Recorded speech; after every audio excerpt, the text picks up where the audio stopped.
Hello, everybody. Welcome to Popcorn Planet. I am Andy Signor. We're here talking Mark Hamill's comments about not playing Luke Skywalker again in Star Wars. The actor spoke exclusively to EW. We have his quotes. I also got a Star Wars master here, Darth Daddy Lungo. What's up, man? Doing good. Thank you for having me. Excited to have you. Let's talk Star Wars. Let's talk about this quote because I want to talk about this idea of should Mark Hamill ever play Luke again? It's an interesting debate, but let's first get to his quotes, and then I want to get to your thoughts and share some of mine as well. He spoke exclusively to EW and explained why his time in Star Wars is officially over. They had asked him if he would ever consider returning to the Star Wars universe if the situation was right, and he replied, "Oh, I can't imagine that, no. I had a beginning, middle, and an end. Those films gave me far more than I ever expected when we started out, so it's just never occurred to me. My farewell was in episode 9, and it was bittersweet. I love all those people, and I certainly have affection for George and the character he created. I'm full of gratitude for what it has given me and my career, but I don't want to be greedy. There are still so many more stories to tell and so many great actors to tell them. They don't need me." He then proceeds to talk about how I think what they have a wonderful advantage on The Mandalorian and that it's economical storytelling. They don't have to have the burden of telling a gigantic special effects extravaganza like the films had to do. It sort of goes back to the basics of George envisioning it as a Western in space. It has the tone of a Sergio Leone Western. I'm very impressed with it, and to me, a very smart move on their part because you can't keep trying to top. It's like the superhero movies that have to deliver these gargantuan epics, and with The Mandalorian, they can concentrate more on the characters and the storytelling. I think it's excellent. Now let's talk about this because I think I like his second half of it pretty well, and I agree with his first half actually.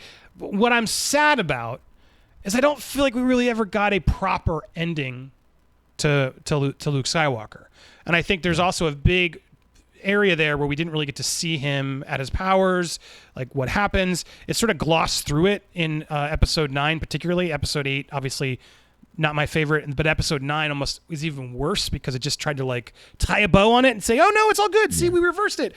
And so this idea of him never coming back to play Luke, it kind of made me sad because they brought back that idea of him playing Luke. They brought the idea of the gang playing back together. And I was so against it when the news broke about these new trilogies. And I was like, I remember doing a Screen Junkies episode. I went up against someone, I don't like him anymore, but he had sort of did this whole take. Well, no, I want all of them back. I want them old. I want them in the ship. And I got to say in that, he was right about that. I think there was something about one last adventure with them if you're going to end this trilogy and then passing off the torch to the next crew. And I don't feel like JJ or Ryan ever really did that. They didn't. And so to know that he's gone is sad. At the same time, he's right. Let the other people take over. It's enough. He seems sort of annoyed and sort of sad, but over it and moving on. What are your thoughts? Do you want to see more Luke? Are you sad that this is the end of Luke? Do you really believe it's the end of Luke? I mean, you're right. You're right about the sequel trilogies, and that's honestly the biggest complaint that everybody has. You know, we didn't really get to at least say goodbye, a proper goodbye to these characters. You know, or the way we'd like to have seen it, I guess you could say. So yeah, I mean, but they don't necessarily need it. I think the best thing for Star Wars, I think, is just let's move forward or backwards, you know, the High Republic and or forwards and new stuff. You know, let's just make some new stories. Okay. Now, with that being said, if you really read this, he's talking about films. Okay. One thing that Mark Hamill is really known for, though, is voice acting. Yep. So I've propositioned this before, and I really think he would come back for this, is if they did a Luke Skywalker animated series for the time after Return of the Jedi, and him going around traveling, finding, you know, Jedi artifacts and stuff like that before he starts his school.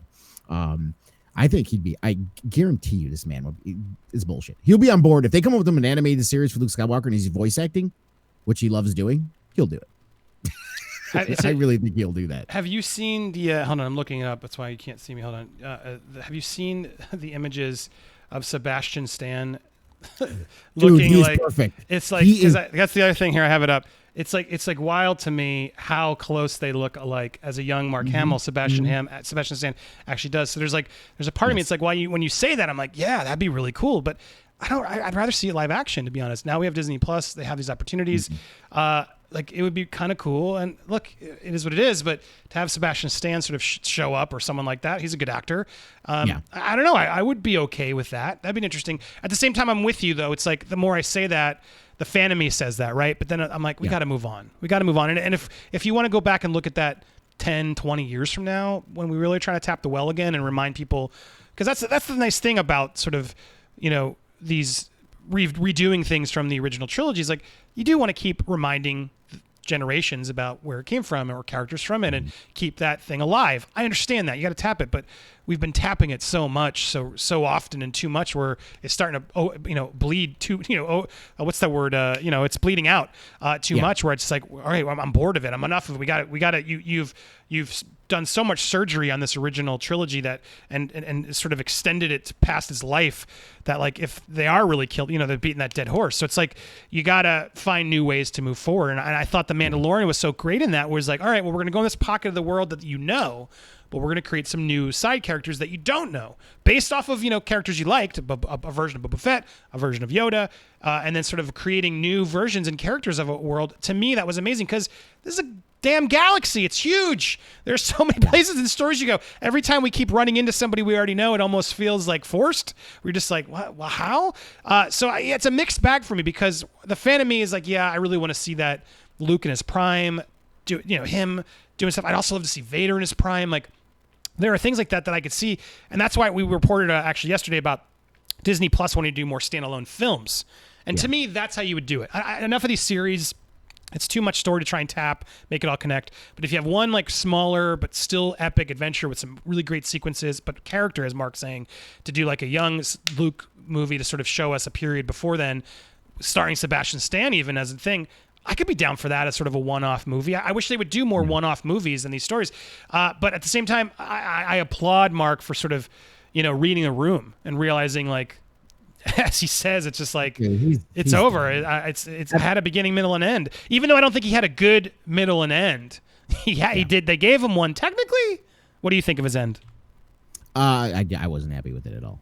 I'm sorry, I wasn't. I'm not one of these people saying screw Disney. I don't want to ever see anything again. I'm not. I'll watch anything new Star Wars that comes up. But you know what I mean. But I wasn't happy with it. Obviously, you know what I mean. Well, we move on. And again, the Sebastian Stan thing. I wouldn't mind seeing that. I think he could do it. He's a good actor to begin with. He really looks like Luke. But I let the wounds heal. You know what I mean? Exactly. Let the wounds heal. Let's do some new stuff and new things like that and go from there and then see what we can do. It's interesting. Revisit it. I was going to say, the other interesting thing about this quote is notice how he only thanks George, right? Which is kind of how you would do it, to be fair, because that's where it all started. But he made I certainly have affection for George, the character created that by singling him out. To me, that is a statement that he's not singling out. I mean, here's the thing: people can say all they want that because he tries backtracking on it, but he wasn't happy. No, Hamill was not happy with what was going on. And now he was smart enough to say, "Listen, hey, I'm just an actor. I'm just," because he doesn't want to cut all his ties in Hollywood. Obviously, you know what I mean. I'm just an actor. But you knew he wasn't happy with it. But it's like, of all the people, he's the one that can get away with that, right? That's the one thing I do. I applauded when he did it. I wish he wouldn't pull it back, but I understand why he did. He wants to, like you said, he's playing nice. But he doesn't have to play nice. There's plenty of people out there who are going to respect him and Luke enough off that role and sort of him being honest that he would have still gotten work. I think that would have still happened. But he probably still wants to be in bed with Disney because he wants to do animated voices and stuff. Yeah. And if he had angered them too much, it would have been tougher to do. So I see why he played it safe, but yeah, if there's anybody who can, maybe as he gets even older, he'll just come back and find out, you know what, I'm an old man now. I don't care anymore. I don't like what he did. I still don't like what he did. It's a bummer what they did.